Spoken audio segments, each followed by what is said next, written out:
Hello, hello. This is the My Artifact episode number 1722. आजची तारीख आहे 23 ऑक्टोबर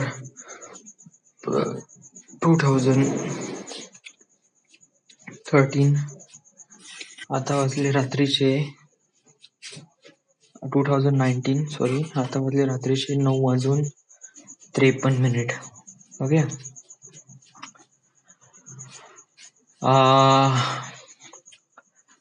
आजपासून मी काही ना काहीतरी नवीन करण्याचा प्रयत्न करत आहे. आजपासून मी स्वतःमध्ये एक प्रकारे चेंजेस आणण्याचा प्रयत्न करून राहिलोय. चेंजेस म्हणजे असे काही चेंजेस जेणेकरून माझी लाईफ थोडी बिकम बेटर बनवू शकते. म्हणजे कसं आहे की आपल्याला ज्या टार्गेट पर्यंत जायचं आहे आणि त्या टार्गेट पर्यंत समज जर आपण स्वतःला प्रिपेअर केलं नाही तर आपण कधीच पोहोचू शकणार नाही. Instead of we are talking about itself की आपण हे करू शकतो, ते करू शकतो, ते करू शकतो.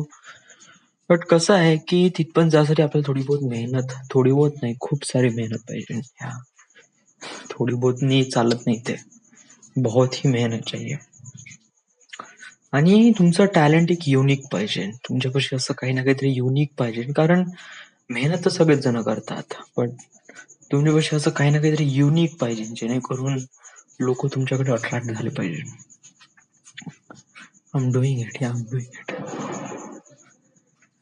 माझ्या लाईफमध्ये सांगू, कमतरता कोणत्या गोष्टीची होती? कमतरता होती की एका गर्लफ्रेंडची. राईट नाऊ मी एक सिरियल बघून राहिलाय, नेम्स फुलपाखरू, मराठी सिरियल. ह्याच्यामध्ये हे जे कॅरेक्टर आहे, ती वैदेही नावाचं जे कॅरेक्टर आहे, ते kind of like feels like girlfriend वगैरे. म्हणजे कसं आहे की एक प्रकारे मनाची अपेक्षा थोडी बहुत पूर्ण होत आहे. म्हणजे कसं आहे की त्या कॅरेक्टर मध्ये नाही का, मी कसं असं विचार करतो की this things happens with me. म्हणजे आता मला फोन येईल ना, म्हणून बाबू तू जेवण केला का? नाही. जेवण केलंस का तू? म्हणलं हो वगैरे. आमचं असं काही जेवण असं काही समथिंग आय डोंट नो. अजूनपर्यंत गर्लफ्रेंड वगैरे काही आहे नाही. बट अजूनपर्यंत आपण तिथे जाऊ नाही.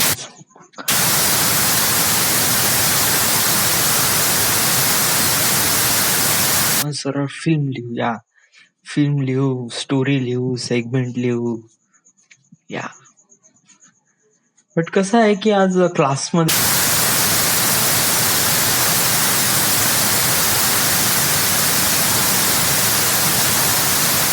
डालाय 35,000 रुपीज. मला कधी कधी विचार येते का मी एवढे पैसे का भरून आलो, जेणेकरून मला जे नॉलेज भेटून राहिलं ते असं फारसं तर काही आहे नाही. मोस्ट ऑफ द नॉलेज ते माझ्याच पाशी होतं. But this money is not about learning, it's about opportunity, it's about what you do have. म्हणजे कसं आहे की कधी कधी आपण जातो आणि आपल्याला असं वाटते की तिथे गेल्यावर आपल्याला खूप काही भेटते, पण तिथे गेल्यावर असं माहित पडते की तिथे जे आहे ते ऑलरेडी आपल्यापाशी आहे, असं काही फारसं काही नवीन नाही. बट कसं आहे की आपण तिथे गेल्यानंतर आपण तिथे प्रेझेंटी लावतो, आपण स्वतःला रिअलाइज करून देतो की आय एम दॅट कॅरेक्टर. आता हे डिसाइड करू शकत नव्हतं अगोदर मी. व्हाय? कारण कसं आहे की तेव्हा मला असं नेहमी असं वाटत होतं की मी क्लासेस नाही लावले, त्यामुळे माझ्यामध्ये थोडं बहुत कमतरता आहे. बट जेव्हा मी क्लासेस लावले तेव्हा मला रिअलाइज झालं की it was nothing at all, कुछ भी नाहीये. हे फालतूला हे 35,000 रुपये देऊन राहिलोय.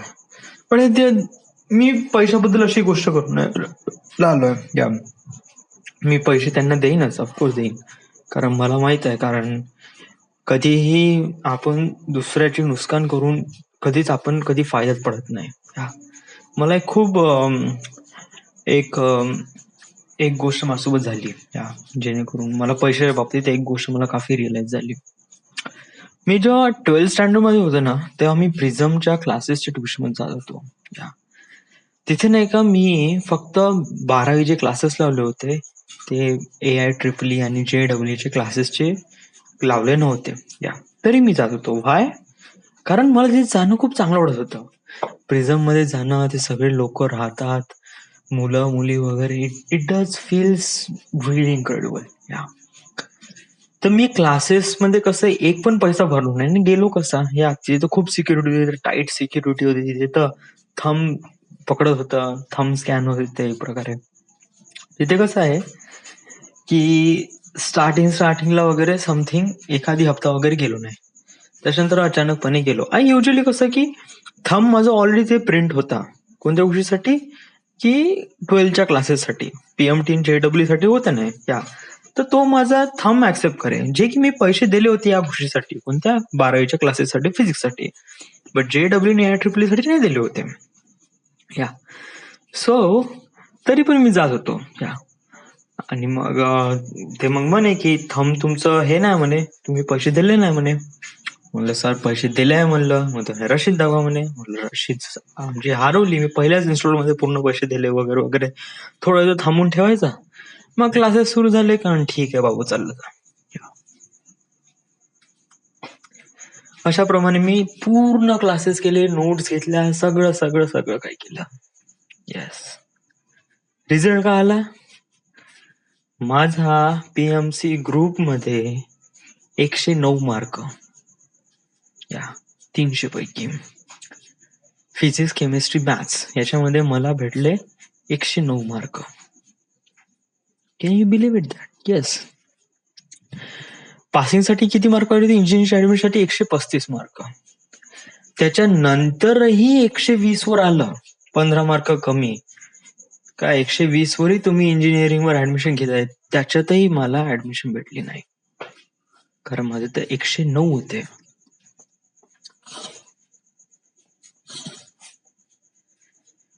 तेव्हा खूप साऱ्या गोष्टी मॅटर होत्या. तेव्हा म्हणजे मला पढाईमध्ये लक्ष नव्हतं वगैरे वगैरे, समथिंग खूप साऱ्या गोष्टी. या but one thing is that, तेव्हा एक गोष्ट मी रिअलाइज केली की मी क्लासेसच सगळं केले यार. फिजिक्स केलं, मॅथ्स केलं, केमिस्ट्री केलं, प्रत्येक गोष्टी केली. या एव्हरीडे क्लासेसला गेलो, सगळं काय केलं, पेट्रोल पाणी खर्च सगळं केलं.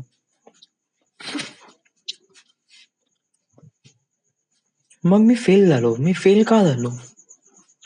माझ्या मेहनतीमुळे. या मी त्या गोष्टीसाठी मेहनत घेतलीच नाही, मी त्या गोष्टीसाठी सिरियस होतोच नाही.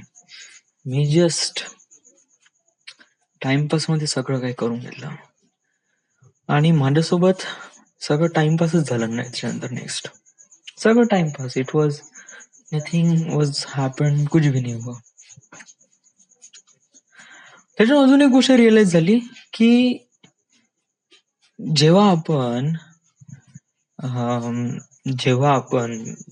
काय करतो, जेव्हा आपण असं होते की स्वतः दुसऱ्याचं नुकसान करतो, तर असं आपल्याला वाटते की आपण स्वतःचा फायदा करून आलाय. But that is not. या आपण त्याचा फायदा नाही करत आहे. येस, अनइंटेन्शनली त्याचं नुकसान तुम्हाला होईलच, कारण दुसऱ्याचं नुकसान करून तुम्ही कधीच फायद्यामध्ये राहत नाही, कधीच नाही. येस, मी खूप रिअलाइज केलं पैशाच्या बाबतीत. एक गोष्ट रिअलाइज केली की साला दुसऱ्याचं नुकसान करून आपण कधीच फायद्यात राहत नाही.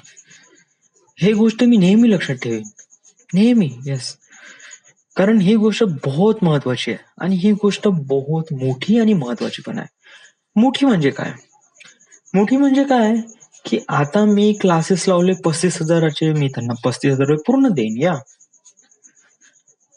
बट विचार कर, जेव्हा मी मोठ्या मोठ्या फिल्म साईन करेल किंवा मोठे मोठे कॉन्ट्रॅक्ट साईन करेल, किंवा one world one nation policy agreement, या ते तर बापरे, तेव्हा काय, राईट? तेव्हा पण मी हाच रूल फॉलो करेन का दुसऱ्याला नुकसानात आपल्या स्वतःचा कधी फायदा नसतो, राईट?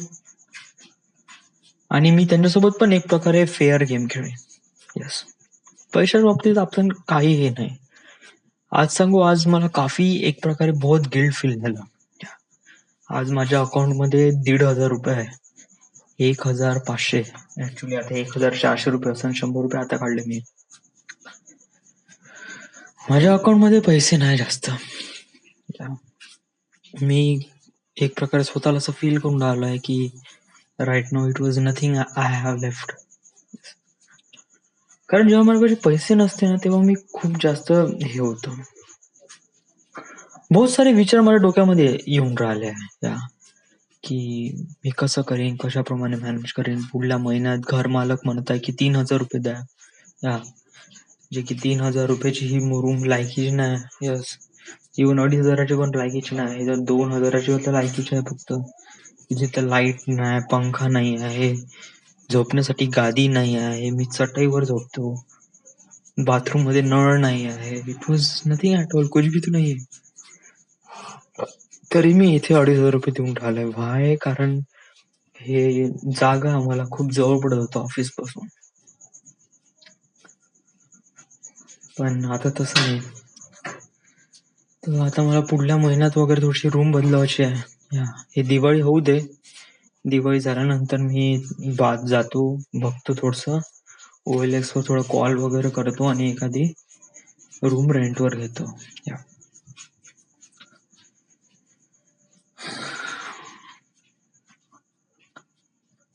आणि अजून एक गोष्ट की कसं आहे की मला वाटते की मी एक रायटर आहे. मला वाटते की मी काही ना काहीतरी करून दाखवतो. सो मी लिखाणाला सुरुवात केली. आता लिखाण म्हणजे मी विचार केलं गेलं होतं की मी बुकवर लिहीन बा, बट अनफॉर्च्युनेटली बुकवर लिहिणं तो आयडिया काही एवढा काही सक्सेसफुल झाला नाही बुकावर लिहिणं. आणि ते मला फारसं अजीबसं वाटून राहिलं होतं ते लिहिताना वगैरे. ते शब्द बरोबर नव्हते वगैरे वगैरे. आणि कसं आहे की माझ्या आता सरांनी जे सांगितलं आहे, जे स्क्रिप्ट रायटर, जे माझे सिनियर आहे इथे सेशन मध्ये, प्रशांत आपला हा प्रशांत नाही रे, प्रशांत त्यांचा आडनाव नाही माहित, बट ते पण स्क्रिप्ट डिझाईनचे माझे टीचर आहे. ओके. तर त्यांनी मला सांगितलं की सुरुवात आपण छोट्यापासून करायची. जेवढी छोटी छोटी कहाणी वगैरे तुझ्या मनात येत असेल ना, बस लागून जायचं. तुला माहित आहे तू बायनरी कोड कसे लिहिले? 16 सेगमेंट लिहिले तू. कसे लिहिले? लिटरली सांगू, तू 16 सेगमेंट लिहिले ना, इट वॉज त्या मोमेंट मध्ये तुझे जे हे होती ना, डोकं एवढं रॅपिडली चाले ना, बहुत जास्त. सांगू मी कोणत्या सिच्युएशन मध्ये लिहिलं, you can not believe in that की मी ते 16 सेगमेंट मी कोणत्या सिच्युएशन मध्ये लिहिलंय. मी सांगू, मी काय करायचो, खापरखेड्याला जॉब करायचो मी. ओके, सुपरवायझर तिथे मला फारसं काम असायचं नाही. ते युजली काय करायचं मी, नाही का, त्या प्लांट मध्ये आलो.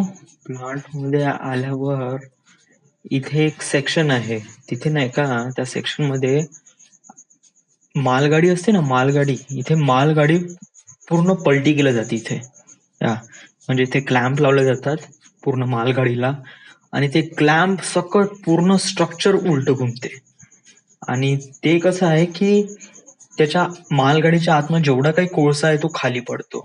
आणि त्या खालच्याला काहीतरी म्हणते यार, आय डोंट नो, समथिंग काहीतरी म्हणते. ओके. तिथे कम्प्लिटली डार्क असतो, खूप अंधार. एक्झॉस्ट फॅन लागून असतात तिथे. That is good. आणि तिथे हवा पण खूपच जोरदार असते. ओके.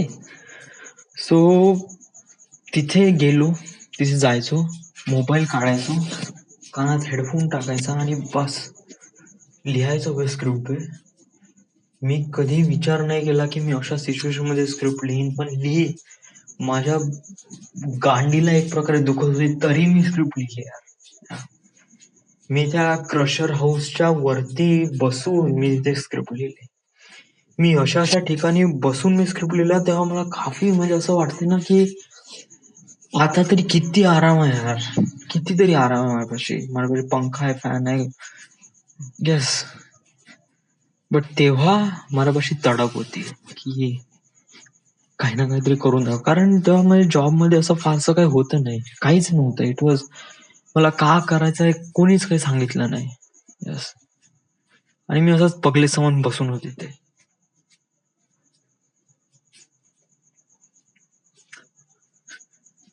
बट त्या सिच्युएशन मध्ये मी ती 16 सेगमेंट लिहिले आणि खूप मोठे मोठे सेगमेंट आहे बरं, बहुत मोठे सेगमेंट आहे. येस, रफ स्केचेस साठी ते बहुत जास्त इम्पॉर्टंट ठरेल. पण आता मी लिहू शकून ना, ऑफकोर्स मी लिहू शकत होतो या, बट कसं माझं मन एक प्रकारे खूप चंचल आहे. यस, बहुत चंचल आहे. मी नेहमी विचार करतो की चल ना अरे, आपण एक थोडासा एक एपिसोड पाहून घेऊ, खतम करू, मग त्याच्यानंतर हेच एक खूप जास्त हे आहे.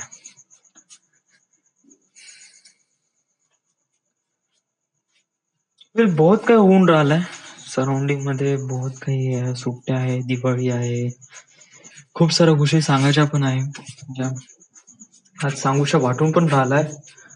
पण ऍक्च्युली मी थकलोय आता, आणि आता 10 वाजत आहे आणि उद्या सकाळी मला 5 वाजता उठावं लागतं यार. यस, सकाळी मॉर्निंग आहे आणि मी कसं बसनी चाललो आहे, तुम्हाला 6 वाजता तिथे. So this it, this is the end, this is the artefact episode number. पहिले तू प्लॅनिंग काय कोणकोणत्या गोष्टी केली आहे? यस, पहिले एक गोष्ट क्लिअर करून घे. यस, प्लॅनिंग सर्वात महत्वाचं आहे लिहिणं, रायटिंग करणं, जे की बहुत जास्त इम्पॉर्टंट आहे. मी माझ्या मोबाईलमध्येच टायपिंग करणं आता हे सुरू केलं आहे, म्हणजे जेणेकरून मला जेव्हा काही सिच्युएशन भेटली तेव्हा मी माझं टायपिंग करणं सुरू करतो. ओके, याच्यामुळे काय होईल, मी कधी कधी नाही का जबरदस्तीनं स्वतःला हे करील. वाय? कारण असं करून एक प्रकारे आपण स्वतःला आदत लावू. या 21 दिवसाचा चॅलेंज असं म्हणता येतं ना, की जे गोष्ट तुम्हाला असं वाटते ते 21 दिवस ते कंटिन्यू करत राहायचं, की तुम्हाला त्या गोष्टीची आदत पडली पाहिजे रायटिंगची. तर मी 21 दिवस म्हणजे आजपासून कंटिन्यू सुरू कर. या 21 दिवस म्हणजे जेव्हा केव्हा मला फ्री वेळ भेटेल, बस मोबाईल घ्यायचा आणि टुक टुक टुक टुक टुक टुक टुक टुक करू राहायचा घरी पण. कारण कसं आहे की काफी कन्व्हिनियंट आहे, तुला काय असं बुक घेऊनची का टेबलची किंवा असं तसं बसण्याची काही गरज नाही. बस मोबाईल काढ आणि काफी फास्ट टायपिंग होत आहे, आपल्यापाशी कीबोर्ड आहे, हिंदी कीबोर्ड. यस, हे एक इम्पॉर्टंट आहे. आपल्याला कसं करीब छोट्या छोट्या स्टोऱ्यापासून सुरुवात करायची आहे. ओके, आपण छोट्या छोट्यापासून सुरुवात करू, एक प्रकारे स्टोरी करू, त्याच्यानंतर आपण प्लॉटिंग करू डायलॉगची, सिनारिओची, आणि त्याच्यानंतर मग आपण त्याला स्क्रिप्ट फॉर्मॅटमध्ये आणू. ओके, बट राईट ना आपण स्टोरीवरच ठेवू. तर अशा आपल्याला करीब 4-5 तर लिहायचे आहे. हा आपण टार्गेट सेट करू. ओके, त्याच्यानंतर पुढल्या महिन्यात आपल्याला घरमालक 3,000 रुपये मागेल, जे की हे 2 रूम 3,000च्या लायकीच्या नाही आहे. तर मला दिवाळी करून आल्यानंतर मला थोडस बघावं लागेल, रूम शोधावं लागेल. ओके, आणि रूम शिफ्ट करावं लागेल पुढल्या महिन्यात. अजून एक गोष्ट, पुढल्या महिन्यात पेमेंट होईल, तर पेमेंट आल्यावर पैसा तर मी त्याला 15,000 रुपये देईन. 20,000 रुपये बाकी आहे ना, 15,000 रुपये आपण ऑलरेडी दिले.